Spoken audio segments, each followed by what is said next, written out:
जी सारिਆਂ ਨੂੰ सत श्री अकाल। मेरा नाम राजीव शर्मा। मैं सरकारी हाई स्कूल रहीमे के उतार बतौर मैथ मास्टर काम कर रहे हैं और मैं अज अपने विषय नाल संबंधित एक टॉपिक वास्तविक संख्यावां उत्ते मुढ़ली क्रियावां basic operations on real number लैके आया हाँ तो इहदे अज आपां पूरी तरह विचार चर्चा करांगे। बेसिक ऑपरेशनस और मुढ़ली क्रियावां मैथ्स विच चार हैं: जोड़, घटाओ, गुना अते भाग। असी इन्हां चारों ऑपरेशनस नूं वास्तविक संख्यावां उत्ते अपलाई करके देखांगे। हुण सानूं पता है कि जिहड़ियां वास्तविक संख्यावां हन वो असल विच वास्तविक संख्यावां असल विच परिमेय अते अपरिमेय संख्यावां दे मेल नाल बनियां हन। सो जेकर असी बेसिक ऑपरेशनस वास्तविक संख्यावां ते समझना चाहते हैं तो सानू ये बेसिक ऑपरेशन परिमेय ते अपरिमेय संख्यावां ते वख-वख समझने पैणगे। हुण मैं पहला परिमेय संख्या उत्ते ये चारों बेसिक ऑपरेशनस चारों मुढ़लियां क्रियावां वरत के दिखांगा। जेकर असी दो परिमेय संख्यावां लईए आते उन्हां दा जोड़ करिए तो असी देखांगे कि सानू की प्राप्त होएगा। हुण मैं पहली परिमेय संख्या वरत रहा 2/3 ते दूसरी परिमेय संख्या वरत रहा 5/3। जेकर आपां इन्हां दोवां परिमेय संख्यावां नूं जोड़िए तो आओ देखिए सानू की प्राप्त होएगा। 3 ते 3 दा लघुत्तम 3, इत्थे 2 प्लस 5, ये आ जाएगा साडे कोल जी 7/3। हुण तुसीं देखिआ कि जदों मैं दो परिमेय संख्यावां लितियां और इन्हां दा जोड़ कीता तो सानू की प्राप्त होया। सानू आंसर मिलिया 7/3 जो कि एक फिर परिमेय संख्या है। सो इस करके सानू इत्थों ये पता लग्या कि असी एक परिमेय संख्या विच जदों दूजी परिमेय संख्या जोड़ी तो सानू जिहड़ा इहदा आंसर प्राप्त होया वो भी एक परिमेय संख्या ही है। मैं एक होर उदाहरण लैके करदा इसनूं। मैं एक परिमेय संख्या लैना 3 जिसनूं मैं 3/1 लिख सकदा। एक परिमेय संख्या लै रहा 4/5। हुण जे मैं इन्हां नूं जोड़ां तो मेरा 1 ते 5 का लघुत्तम कितना आ जाएगा 5। जे मैनू हल करिए हुण 5 नूं 1 नाल भाग करिए 5 ते उहनूं 3 नाल गुणा करिए तो सानू प्राप्त होएगा 15। 5 नूं 5 नाल भाग करिए तो सानू प्राप्त होएगा 1। इहनूं 4 नाल गुणा करिए तो सानू प्राप्त होएगा 4। इस तरह साडा जिहड़ा आंसर है वो 19/5 ये एक बारी फिर एक परिमेय संख्या ही प्राप्त होया है। सो सानू इस गल तो ये पता लगता है कि जेकर असी दो परिमेय संख्यावां नूं जोड़िए तो सानू एक परिमेय संख्या ही प्राप्त होएगी। हुण इसे तरह मैं दूसरी मुढ़ली क्रिया जिन्हों असी घटाओ या सबट्रैक्शन कहते हैं वो भी मैं दो परिमेय संख्या लैके करदा।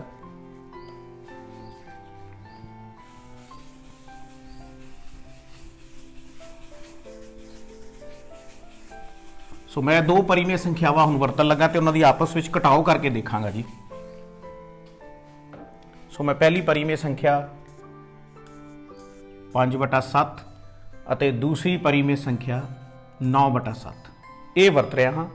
हुण मैं इन्हां दोनों नूं घटाओ करके देखण लगे। जदों मैं इन्हां नूं घटाया मैनूं इहदा लघुत्तम प्राप्त होया 7, इत्थे 5 -9, इहदा आंसर मैनूं प्राप्त होया -4/7। फिर इत्थों फिर की पता लगता सानू कि जदों मैं दो परिमेय संख्यावां लितियां तो उन्होंने आपस में घटाओ की तो मैनूं जिहड़ा आंसर प्राप्त होया है -4/7 वो भी एक की है परिमेय संख्या ही है। इस तरह मैं तीसरी मैथमैटिकल ऑपरेशन बेसिक ऑपरेशन जिन्होंने असीं मुढ़ली क्रिया कहने हैं गुना वो करदा है। उहदे लई भी मैं दो परिमेय संख्यावां लैना। मैं एक परिमेय संख्या ले ली 7/9 ਅਤੇ ਇੱਕ ਪਰਿਮੇय ਸੰਖਿਆ ਲੈ ਲਈ 3/14। ਆ ਹੁਣ ਇਹ ਦੋ ਪਰਿਮੇय ਸੰਖਿਆ ਨੂੰ ਆਪਸ ਵਿੱਚ ਗੁਣਾ ਕਰਕੇ ਦੇਖੀਏ ਅਸੀਂ। ਹੁਣ ਗੁਣਾ ਕਰਦੇ ਵਕਤ ਅਸੀਂ ਕਟਾਈ ਵੀ ਕਰ ਸਕਦੇ ਹਾਂ। ਇੱਥੇ 7 ਏਕਮ 7, 7 ਦੂਣੀ 14, ਉਵੇਂ 3 ਦੀ 3 ਏਕਮ 3, 3 ਤੀਏ 9। ਸੋ ਗੁਣਾ ਕਰਕੇ ਅੰਸ਼ ਨੂੰ ਅੰਸ਼ ਨਾਲ ਗੁਣਾ ਕੀਤਾ ਤੇ ਹਰ ਨੂੰ ਹਰ ਨਾਲ ਗੁਣਾ ਕੀਤਾ। ਸੋ ਅਸੀਂ ਦੋ ਪਰਿਮੇय ਸੰਖਿਆ 7/9 ਅਤੇ 3/14 ਦੋਨਾਂ ਨੂੰ ਜਦੋਂ ਆਪਸ 'ਚ ਗੁਣਾ ਕੀਤਾ ਤਾਂ ਇਹਦਾ ਜਿਹੜਾ ਫਾਈਨਲ ਆਨਸਰ ਆਇਆ ਸਾਡੇ ਕੋਲ ਉਹ ਆਇਆ 1/6। ਉਹ ਵੀ ਇੱਕ ਕੀ ਹੈ? ਪਰਿਮੇय ਸੰਖਿਆ। ਇਸੇ ਤਰ੍ਹਾਂ ਇੱਕ ਅਸੀਂ ਹੋਰ ਉਦਾਹਰਨ ਲੈਂਦੇ ਹਾਂ। 4 ਗੁਣਾ 3/5। ਮੰਨ ਲਓ ਮੈਂ ਇਹਨਾਂ ਦੋਨਾਂ ਪਰਿਮੇय ਸੰਖਿਆਵਾਂ ਨੂੰ ਹੁਣ ਆਪਸ ਵਿੱਚ ਗੁਣਾ ਕਰਦਾ। 4 ਦੇ ਬਟੇ 'ਚ ਮੈਂ 1 ਲਗਾਇਆ। ਇੱਥੇ ਮੈਂ ਦੇਖਿਆ ਕਿ ਕਿਸੇ ਅੰਸ਼ ਤੇ ਹਰ ਦੀ ਆਪਸ ਵਿੱਚ ਕਟਾਈ ਨਹੀਂ ਹੋ ਰਹੀ, ਸਾਂਝਾ ਪਾੜਾ ਨਹੀਂ ਹੈ। ਤਾਂ ਫਿਰ ਮੈਂ ਕੀ ਕੀਤਾ? ਅੰਸ਼ ਨੂੰ ਅੰਸ਼ ਨਾਲ ਗੁਣਾ, 4 ਨੂੰ 3 ਨਾਲ ਗੁਣਾ ਕੀਤਾ ਤੇ ਸਾਨੂੰ ਪ੍ਰਾਪਤ ਹੋਇਆ 12। 1 ਨੂੰ 5 ਨਾਲ ਗੁਣਾ ਕੀਤਾ ਤੇ ਸਾਨੂੰ ਪ੍ਰਾਪਤ ਹੋਇਆ 5। ਸੋ ਮੈਂ ਜਦੋਂ ਦੋ ਪਰਿਮੇय ਸੰਖਿਆਵਾਂ ਨੂੰ ਆਪਸ ਵਿੱਚ ਗੁਣਾ ਕੀਤਾ ਤਾਂ ਮੇਰਾ ਜਿਹੜਾ ਅਖੀਰ ਤੇ ਆਨਸਰ ਆਇਆ 12/5। ਇਹ ਵੀ ਇੱਕ ਕੀ ਹੈ? ਪਰਿਮੇय ਸੰਖਿਆ। ਸੋ ਗੁਣਾ ਕਰਦੇ ਵਕਤ ਅਸੀਂ ਦੋ ਪਰਿਮੇय ਸੰਖਿਆ ਜਦੋਂ ਵੀ ਲਿੱਤੀਆਂ ਹੈ ਹਮੇਸ਼ਾ ਉਹਦਾ ਆਨਸਰ ਕੀ ਆਇਆ? ਪਰਿਮੇय ਸੰਖਿਆ। ਇਸੇ ਤਰ੍ਹਾਂ ਮੈਂ ਹੁਣ ਫਿਰ ਦੋ ਪਰਿਮੇय ਸੰਖਿਆ ਵਰਤ ਕੇ ਉਹਨਾਂ ਨੂੰ ਆਪਸ 'ਚ ਭਾਗ ਕਰਦਾ ਹਾਂ। ਪਹਿਲੀ ਪਰਿਮੇय ਸੰਖਿਆ ਵਰਤੀ 3/5 ਔਰ ਉਸ ਨੂੰ ਭਾਗ ਕਰ ਰਹੇ ਹਾਂ ਇੱਕ ਹੋਰ ਪਰਿਮੇय ਸੰਖਿਆ 4/3। ਹੁਣ ਇਹਨਾਂ ਨੂੰ ਮੈਂ ਆਪਸ 'ਚ ਭਾਗ ਕਰਦਾ। ਭਾਗ ਕਰਨ ਲਈ 3/5 ਪਰਿਮੇय ਸੰਖਿਆ ਨੂੰ ਜਦੋਂ ਆਪਸ 'ਚ ਭਾਗ ਕਰਦੇ ਤਾਂ ਸਾਨੂੰ ਇਹਦਾ ਉਲਟ ਕ੍ਰਮ ਲੈਣਾ ਪੈਂਦਾ ਤੇ ਇੱਥੇ ਗੁਣਾ ਦਾ ਨਿਸ਼ਾਨ ਲੈ ਲਈਦਾ। ਸੋ ਇੱਥੇ ਆ ਜਾਏਗਾ 3/4। ਹੁਣ ਇਹਨਾਂ ਦਾ ਸਾਂਝਾ ਪਾੜਾ ਕੋਈ ਨਹੀਂ ਹੈ, ਜਿਹੜੀ ਆਪਸ 'ਚ ਕਟਾਈ ਹੋ ਜਾਏ ਤਾਂ ਫਿਰ ਮੈਂ ਅੰਸ਼ ਨੂੰ ਅੰਸ਼ ਦੇ ਨਾਲ ਤੇ ਹਰ ਨੂੰ ਹਰ ਦੇ ਨਾਲ। ਹੁਣ ਮੈਂ ਦੋ ਪਰਿਮੇय ਸੰਖਿਆਵਾਂ 3/5 ਤੇ 4/3 ਵਰਤੀਆਂ, ਉਹਨਾਂ ਨੂੰ ਆਪਸ 'ਚ ਭਾਗ ਕੀਤਾ ਤੇ ਮੈਨੂੰ ਅਖੀਰ ਵਿੱਚ ਫਿਰ ਜਿਹੜਾ ਆਨਸਰ ਮਿਲਿਆ ਹੈ ਉਹ ਮਿਲਿਆ 9/20, ਜੋ ਕਿ ਫਿਰ ਇੱਕ ਪਰਿਮੇय ਸੰਖਿਆ ਹੈ। ਇੱਕ ਉਦਾਹਰਨ ਹੋਰ, 4 ਜੇ ਮੈਂ ਪਰਿਮੇय ਸੰਖਿਆ ਲਿੱਤੀ, ਹੁਣ ਮੈਂ ਇਹਨੂੰ ਹੱਲ ਕਰਾਂ ਅਗਰ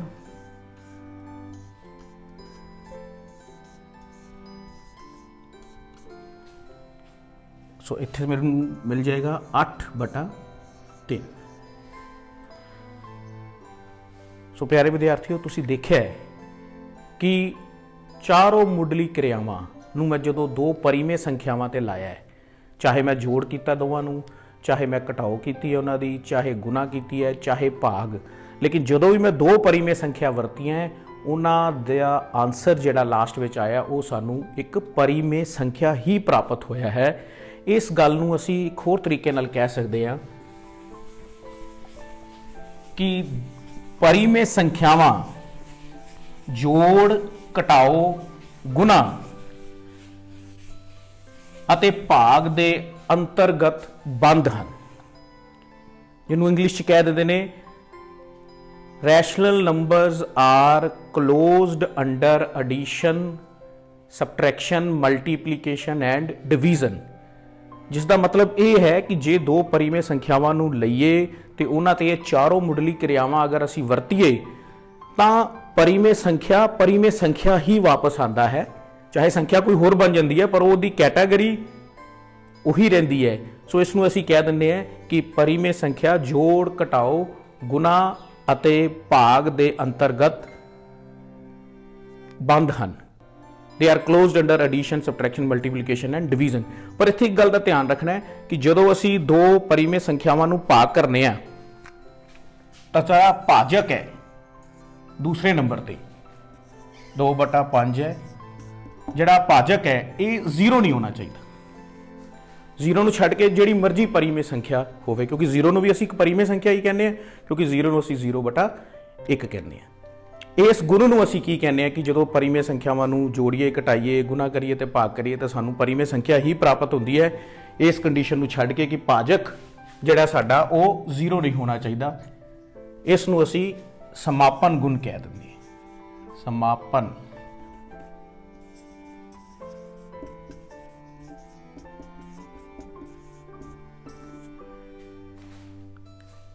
ਹੁਣ ਇਸ ਤੋਂ ਬਾਅਦ ਅਸੀਂ ਹੁਣ ਇੱਕ ਪਰਿਮੇय ਤੇ ਇੱਕ अपरिमेय ਸੰਖਿਆ ਲੈਂਦੇ ਆ ਤੇ ਉਹਨਾਂ ਤੇ ਇਹਨਾਂ ਮੁੱਢਲੀਆਂ ਕਿਰਿਆਵਾਂ ਨੂੰ ਵਰਤ ਕੇ ਦੇਖਦੇ ਆ ਕਿ ਸਾਨੂੰ ਉਸ ਤੋਂ ਬਾਅਦ ਕਿਹੜਾ ਆਨਸਰ ਪ੍ਰਾਪਤ ਹੁੰਦਾ ਹੈ। ਹੁਣ अपरिमेय ਸੰਖਿਆ, ਜਿਵੇਂ ਤੁਹਾਨੂੰ ਪਤਾ ਹੈ ਕਿ अपरिमेय ਸੰਖਿਆਵਾਂ ਉਹ ਹੁੰਦੀਆਂ ਹਨ ਜਿਨ੍ਹਾਂ ਨੂੰ p/q ਦੇ ਰੂਪ ਵਿੱਚ ਨਹੀਂ ਲਿਖਿਆ ਜਾ ਸਕਦਾ, ਜਾਂ ਅਸੀਂ ਇਹ ਕਹਿ ਸਕਦੇ ਹਾਂ ਕਿ ਜਿਨ੍ਹਾਂ ਦਾ ਦਸ਼ਮਲਵ ਵਿਸਤਾਰ ਅਸ਼ਾਂਤ ਨਾ ਦੁਹਰਾਉਂਦਾ ਹੋਵੇ। तो ਉਸ ਦੇ ਅੰਤਰਗਤ ਮੈਂ ਹੁਣ ਇੱਕ ਪਰਿਮੇय ਤੇ ਇੱਕ अपरिमेय ਸੰਖਿਆ ਲਵਾਂਗਾ।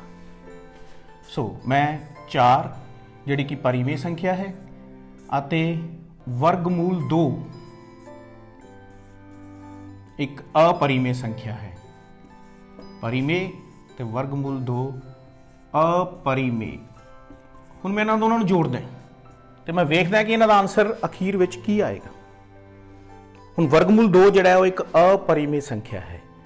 ਇਹਦਾ ਦਸ਼ਮਲਵ ਵਿਸਤਾਰ ਜਿਹੜਾ ਹੈ ਉਹ ਅਸ਼ਾਂਤ ਨਾ ਦੁਹਰਾਉਂਦਾ ਹੈ ਤੇ ਉਹਦੀ ਜਿਹੜੀ ਵੈਲਿਊ ਲਿਖੀ ਜਾਂਦੀ ਹੈ ਉਹ ਲਗਭਗ 1.4142 ਡੈਸ਼ ਸੋ ਔਨ।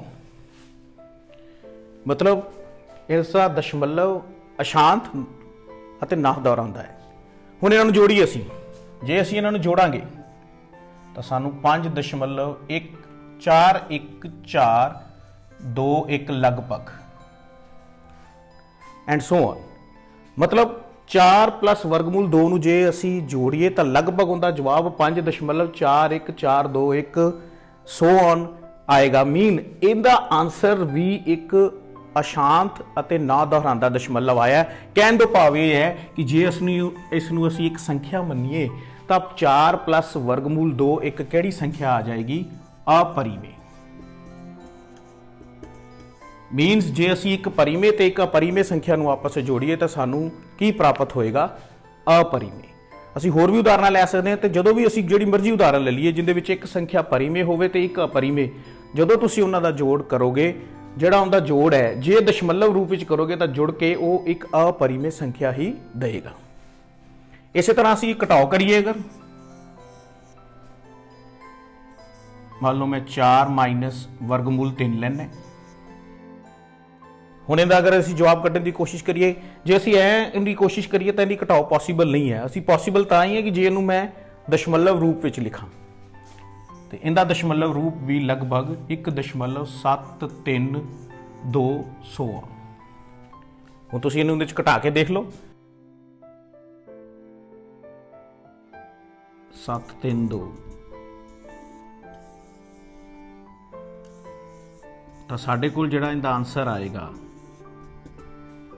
2.268 ਔਨ। ਸਾਨੂੰ ਇਹਦਾ ਜਿਹੜਾ ਆਨਸਰ ਮਿਲਿਆ ਉਹ ਅਸ਼ਾਂਤ ਨਾ ਦੁਹਰਾਉਂਦਾ ਹੈ। ਇਸ ਦਾ ਕੀ ਮਤਲਬ ਹੋਇਆ ਕਿ ਜਦੋਂ ਅਸੀਂ ਇੱਕ ਪਰਿਮੇय ਤੇ ਇੱਕ अपरिमेय ਸੰਖਿਆ ਲਵਾਂਗੇ, ਉਹਨਾਂ ਦੀ ਘਟਾਓ ਕਰਾਂਗੇ ਤਾਂ ਸਾਨੂੰ ਫਿਰ ਇੱਕ अपरिमेय ਸੰਖਿਆ ਹੀ ਪ੍ਰਾਪਤ ਹੋਏਗੀ। ਇਸੇ ਤਰ੍ਹਾਂ ਹੁਣ ਮੈਂ ਇੱਕ ਪਰਿਮੇय ਤੇ ਇੱਕ अपरिमेय ਸੰਖਿਆ ਦੀ ਗੁਣਾ ਕਰਦਾ ਹਾਂ। ਮੈਂ ਇੱਕ ਪਰਿਮੇय ਸੰਖਿਆ ਲੈ ਰਿਹਾ 2 ਔਰ ਇੱਕ अपरिमेय ਸੰਖਿਆ ਲੈ ਰਿਹਾ ਵਰਗਮੂਲ 3। ਹੁਣ ਮੈਂ ਇਹਨਾਂ ਨੂੰ ਗੁਣਾ ਕਰਦਾ ਤਾਂ ਇਹਦਾ ਆਨਸਰ 2 ਵਰਗਮੂਲ 3। ਜੇ ਮੈਂ ਇਹਨੂੰ ਦਸ਼ਮਲਵ ਚ ਲਿਖਣ ਦੀ ਕੋਸ਼ਿਸ਼ ਕਰਾਂ 1.732 ਸੋ ਔਨ, ਤਾਂ ਇਹਨਾਂ ਦੀ ਜਦੋਂ ਗੁਣਾ ਕਰਾਂਗਾ ਮੈਂ ਤਾਂ ਮੈਨੂੰ ਪ੍ਰਾਪਤ ਹੋਏਗਾ 3.464 ਸੋ ਔਨ। ਮੀਨਸ ਇਹਨਾਂ ਦੀ ਗੁਣਾ ਮੈਨੂੰ ਫਿਰ ਕੀ ਪ੍ਰਾਪਤ ਹੋਈ? ਇੱਕ ਅਸ਼ਾਂਤ ਨਾ ਦੁਹਰਾਉਂਦਾ। ਇਹਦਾ ਮਤਲਬ ਕੀ ਹੈ ਕਿ ਜਦੋਂ ਮੈਂ ਇੱਕ ਪਰਿਮੇय ਤੇ ਇੱਕ अपरिमेय ਸੰਖਿਆ ਨੂੰ ਗੁਣਾ ਕਰਾਂਗਾ ਤਾਂ ਮੈਨੂੰ ਹਮੇਸ਼ਾ ਇੱਕ अपरिमेय ਸੰਖਿਆ ਹੀ ਪ੍ਰਾਪਤ ਹੋਏਗੀ। ਪਰ ਇਹਦੇ 'ਚ ਇੱਕ ਸਪੈਸ਼ਲ ਕੇਸ ਵੀ ਹੈ। ਜੇ ਮੈਂ ਆਪਣੀ ਇੱਕ ਪਰਿਮੇय ਸੰਖਿਆ 0 ਲੈ ਲਾਂ ਔਰ ਉਸ ਨੂੰ ਕਿਸੇ अपरिमेय ਸੰਖਿਆ ਨਾਲ, ਕਿਸੇ ਵੀ अपरिमेय ਸੰਖਿਆ ਨਾਲ ਗੁਣਾ ਕਰਾਂ ਤਾਂ ਮੈਨੂੰ ਆਨਸਰ ਕੀ ਪ੍ਰਾਪਤ ਹੋਏਗਾ? 0।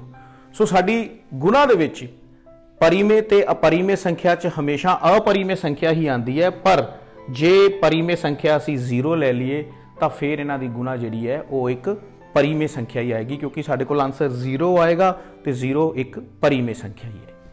हुण इस तरह अगर मैं इन्हां दी भाग करा, एक अपरिमेय संख्या लै रहा मैं वर्गमूल 5 और उसनूं मैं भाग करने एक परिमेय संख्या 2 नाल, वर्गमूल 5 बटा वर्गमूल 2, तो वर्गमूल 5 का मुल 2.236 सो ऑन ते बटा 2। हुण जे मैनूं इहदे नाल भाग करा तो मैनूं प्राप्त होएगा 1.118 सो ऑन। की प्राप्त होया मैनूं? अशांत ते ना दोहरांदा दशमलव। इसका मतलब की है कि जे मैं एक परिमेय ते एक अपरिमेय संख्या नूं भाग करा तो मैनूं एक अपरिमेय संख्या ही प्राप्त होएगी। इस तरह हुण मैं ये चारों मुढ़ली क्रियावां इहो जी संख्या ते लावांगा कि दोनों ही मैं किहड़ी लवांगा, संख्यावां अपरिमेय। सो आपां डिस्कस कर चुके हैं कि दोनों परिमेय संख्या अगर लितिया जाए तो मुढ़ली क्रियावां किवें रोल प्ले करदियां, एक परिमेय ते एक अपरिमेय लईए तो वो की रोल प्ले करते हैं। उस तरह हुण मैं दो अपरिमेय संख्यावां लैना तो फिर आपां देखते हैं कि इन्हां दा रिजल्ट की आएगा। हुण दो अपरिमेय संख्या लै रहा मैं। पहली अपरिमेय संख्या ले ली मैं वर्गमूल 3 और दूसरी अपरिमेय संख्या ले ली वर्गमूल 2। आ हुण असीं इसनूं जोड़ीए। हुण इस फॉर्म तो असीं इन्हां दा जोड़ नहीं लभ सकते, पर जे असीं इन्हां दा दशमलव विस्तार ले लीए 1.732 लगभग and so on 1.414 so on. तो हुण असीं इन्हां नूं जोड़न की कोशिश करिए तो सानूं प्राप्त होएगा 6, 3 ते 1 का जोड़ है 4, 11 कैरी कर जाएगा तो सानू की आंसर प्राप्त होया 3.146, जो कि फिर की है अशांत ना दोहरांदा। इहदा मतलब जे असी दो अपरिमेय संख्या जोड़िए तो सानू इहदा आंसर की प्राप्त होया अपरिमेय। एक होर उदाहरण आपां पिछे डिस्कस कर चुके हैं कि 4 प्लस वर्गमूल 3 एक अपरिमेय संख्या है। तो पहली मैं अपरिमेय संख्या केड़ी ले रहा 4 प्लस वर्गमूल 3। हुण दूसरी 4 माइनस वर्गमूल 3। ये दोनों परिमेय संख्यावां वखरियां वखरियां हैं। पहली परिमेय संख्या 4 जमा वर्गमूल 3, दूसरी है 4 माइनस वर्गमूल 3। हुण मैं इन्हां नूं जोड़ां, जदों इन्हूं मैं जोड़ांगा 4 ते 4 जुड़ के कितना बन जाएंगे 8, तो वर्गमूल 3 च वर्गमूल माइनस वर्गमूल 3 करिए तो आंसर कितना आ गया 0, तो सानू ये जोड़ के आंसर कितना आ गया 8। सो इत्थों एक नवी चीज़ पता लगी सानू कि जदों असीं दो अपरिमेय संख्या जोड़िए तो उनका आंसर अपरिमेय भी आ सकता है ते परिमेय भी। इस तरह हुण असीं इन्हां दी घटाओ करके देखिए। दोनों अपरिमेय संख्या लेना मैं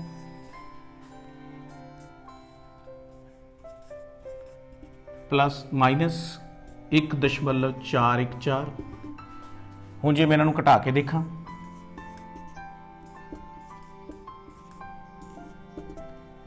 दोनों का दशमलव रूप अशांत अनावर्ती या अशांत ना दोहराता है, ये आ जाएगा 8।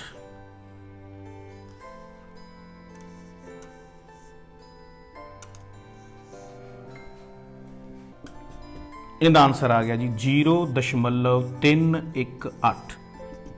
सो असीं की देखिया कि मैं दो अपरिमेय संख्या लितियां, उन्होंने आपस घटाया तो घटाने तो बाद मेरे को आंसर जिहड़ा आया वो 0.318 एंड सो ऑन अशांत अनावर्ती अशांत ना दोहरांदा आया। इनका की मतलब होया कि इन्हां दोनों अपरिमेय संख्या नूं घटाने ते सानूं एक अपरिमेय संख्या ही प्राप्त हुई है।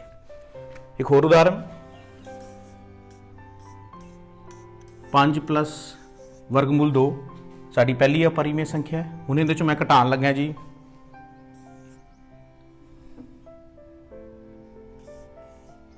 7 प्लस वर्गमूल 2। दोनों अपरिमेय संख्यावां ने। हुण इन दोनों नूं असीं घटाने 5 प्लस वर्गमूल 2 -7 ਮਾਈਨਸ ਵਰਗਮੂਲ 2 ਘਟਾਉਣ ਤੇ ਸਾਨੂੰ -2 ਪ੍ਰਾਪਤ ਹੋਇਆ। ਇਸ ਤੋਂ ਕੀ ਭਾਵ ਹੈ ਕਿ ਜੇ ਦੋ ਅਪਰਿਮੇय ਸੰਖਿਆ ਨੂੰ ਅਸੀਂ ਘਟਾਈਏ ਤਾਂ ਜਾਂ ਸਾਨੂੰ ਅਪਰਿਮੇय ਸੰਖਿਆ ਪ੍ਰਾਪਤ ਹੋਏਗੀ ਤੇ ਜਾਂ ਸਾਨੂੰ ਪਰਿਮੇय ਸੰਖਿਆ ਵੀ ਪ੍ਰਾਪਤ ਹੋ ਸਕਦੀ ਹੈ। ਹੁਣ ਇਸੇ ਤਰ੍ਹਾਂ ਮੈਂ ਦੋ ਅਪਰਿਮੇय ਸੰਖਿਆ ਨੂੰ ਲੈ ਕੇ ਆਪਸ ਵਿੱਚ ਗੁਣਾ ਕਰਨਾ ਹੈ।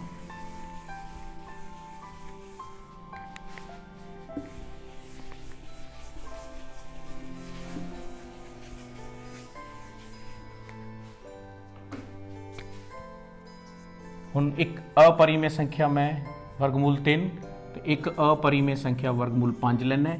ਇਹਨਾਂ ਨੂੰ ਜਦੋਂ ਮੈਂ ਗੁਣਾ ਕਰਨਾ ਹੈ ਤਾਂ ਮੈਨੂੰ ਪ੍ਰਾਪਤ ਹੋਏਗਾ वर्गमूल 15। ਹੁਣ वर्गमूल 15 ਕੀ ਹੈ? ਸਾਡੀ अपरिमेय संख्या। ਉਸੇ ਤਰ੍ਹਾਂ ਇੱਕ ਹੋਰ ਉਦਾਹਰਣ ਮੈਂ ਲੈ ਲੈਣਾ। ਇੱਕ अपरिमेय संख्या आ है, दूसरी अपरिमेय संख्या।